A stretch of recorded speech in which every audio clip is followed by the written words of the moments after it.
Hey guys, আদৰ্শ বিদ্যালয় সংগঠন আসামৰ পৰা ৰিকুৱাৰমেন্টৰ কাৰণে নোটিফিকেশন আহিছে। যদি আপুনি ভাবি আছে আদৰ্শ বিদ্যালয়ত আপোনাৰ নিজৰ কেৰিয়াৰটো আপুনি ষ্টাৰ্ট কৰিব, তো এইটো ভিডিঅ' আপোনাৰ কাৰণে। আপুনি এইটো ভিডিঅ' চেক কৰিব পাৰিব যিটো ৰিকুৱাৰমেন্ট আহিছে তাৰে অভাৰভিউ খিনি, লগতে ভেকেন্সি ডিটেইলছ খিনি আৰু ভেকেন্সি খিনিত এপ্লাই কৰোঁতে কি এলিজিবিলিটি ক্ৰাইটেৰিয়া আপুনি ফলো কৰিব লাগিব তাৰে কমপ্লিট ডিটেইলছ মই আপোনাক এইটো ভিডিঅ'ত প্ৰভাইড কৰিম।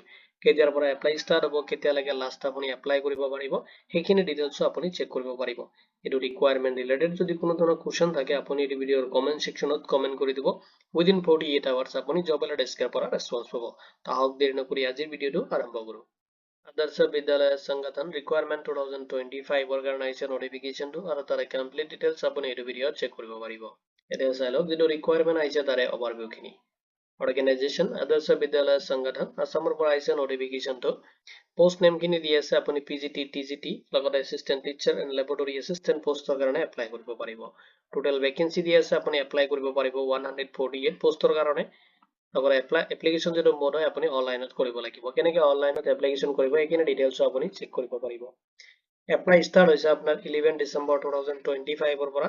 অফিচিয়েল যেটো ওয়েবসাইটৰ লিংক আছে মই আপোনাক এই ভিডিঅ'ৰ ডেসক্ৰিপচনত প্ৰভাইড কৰি দিম, তাতে আপুনি ক্লিক কৰিলে অফিচিয়েল যেটো ওয়েবসাইট আছে তাতে আপুনি ৰিডাইৰেক্ট হ'ব পাৰিব। এতিয়া চাই লওক ভেকেন্সি ডিটেইলছ খিনি দি আছে post wise. Post graduate teacher যেটো পিজিটিৰ কাৰণে আছে য'ত আপুনি এপ্লাই কৰিব পাৰিব 38 পোষ্টৰ কাৰণে এপ্ৰক্সিমেট দি আছে, আৰু গ্ৰেজুৱেট টিচাৰৰ কাৰণে পোষ্ট আছে য'ত আপুনি এপ্লাই কৰিব পাৰিব 70+ পোষ্টৰ কাৰণে। নেক্সট আপোনাৰ এসিস্টেন্ট টিচাৰৰ কাৰণে পোষ্ট আছে য'ত আপুনি 33 পোষ্টৰ কাৰণে এপ্লাই কৰিব পাৰিব। নেক্সট আপোনাৰ লেবৰেটৰী এসিস্টেন্টৰ কাৰণে আপুনি 5 পোষ্টৰ কাৰণে এপ্লাই কৰিব পাৰিব। টোটেল আপোনাৰ পোষ্ট দি আছে 148 পোষ্টৰ কাৰণে এপ্লাই কৰিব পাৰিব। এতিয়া চাই লওক পোষ্ট খিনিত এপ্লাই কৰোঁতে আপুনি ফলো কৰিব লাগিব এলিজিবিলিটি ক্ৰাইটেৰিয়া খিনি। যদি আপুনি পোষ্ট গ্ৰেজুৱেট টিচাৰ পোষ্টত এপ্লাই কৰি আছে তেতিয়াহ'লে আপুনি পোষ্ট গ্ৰেজুৱেশ্যন ডিগ্ৰীটো কমপ্লিট কৰা হ'ব লাগিব, লগতে আপোনাৰ মিনিমাম 55% মাৰ্ক থাকিব লাগিব, লগতে আপোনাৰ বিএড ডিগ্ৰী থাকিব লাগিব। এজ লিমিট দি আছে মিনিমাম 21 ৰ পৰা আপুনি মেক্সিমাম 45 ইয়াৰ্ছ লৈকে এপ্লাই কৰিব পাৰিব।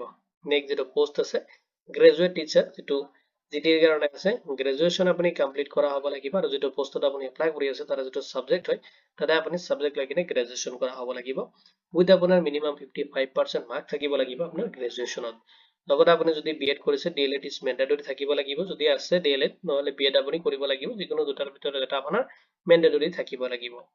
নেক্সট দি আছে এজ লিমিট আপোনাৰ 21 ৰ পৰা মেক্সিমাম আপুনি 45 ইয়াৰ্ছ লৈকে এপ্লাই কৰিব পাৰিব। নেক্সট যেটো পোষ্ট দি আছে এসিস্টেন্ট টিচাৰ য'ত আপোনাৰ গ্ৰেজুৱেট বিচাৰ আছে, আপুনি আৰ্টছ বা সায়েন্সৰ পৰা আপুনি কমপ্লিট কৰা হ'ব লাগিব। লগতে যদি আপোনাৰ ডিএলএড বা বিএড আছে ৰিকুৱায়াৰ কৰে, যদি আপোনাৰ আছে তেতিয়াহ'লে আপুনি এলিজিবল হ'ব।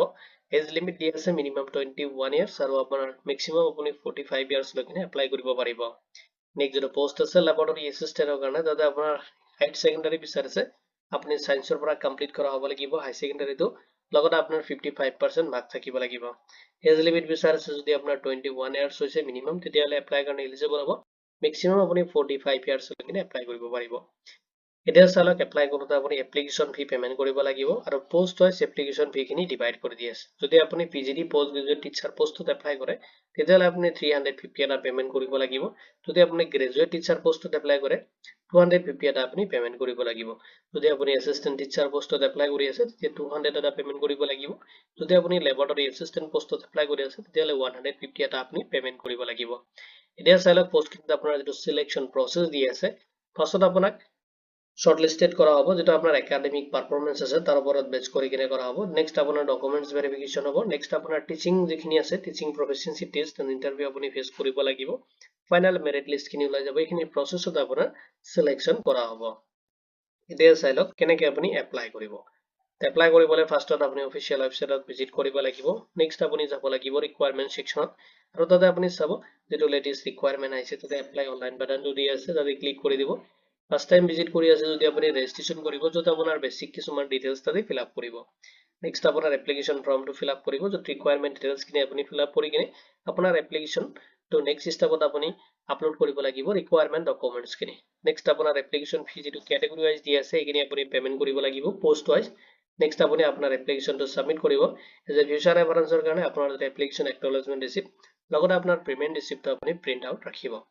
ইম্পৰ্টেন্ট ডেটছ খিনি চাই লওক। অনলাইন যেটো এপ্লাই অলৰেডি ষ্টাৰ্ট হৈছে 11 ডিসেম্বৰ 2025 ৰ পৰা আৰু অনলাইনত আপুনি লাষ্ট এপ্লাই কৰিব পাৰিব 26 ডিচেম্বৰ 2025 লৈ কিনে ইম্পৰ্টেণ্ট যিখিনি লিংক আছে মই আপোনাক এইটো ভিডিঅ'ৰ ডেছক্ৰিপশ্যনত প্ৰভাইড কৰি দিম আপুনি তাতে চেক কৰিব পাৰিব এইটো ৰিকুৱাৰমেণ্ট ৰিলেটেড যদি কোনো ধৰণৰ কুৱেশ্যন থাকে আপুনি এইটো ভিডিঅ'ৰ কমেণ্ট ছেকশ্যনত কমেণ্ট কৰি দিব উইদিন 48 আৱাৰ্ছ আপুনি জব এলাৰ্ট ডেস্কৰ পৰা ৰেছপন্স হ'ব ভিডিঅ'টো চোৱাৰ বাবে ধন্যবাদ দি কিনে আজিৰ ভিডিঅ' মই ইমানতে সামৰিছোঁ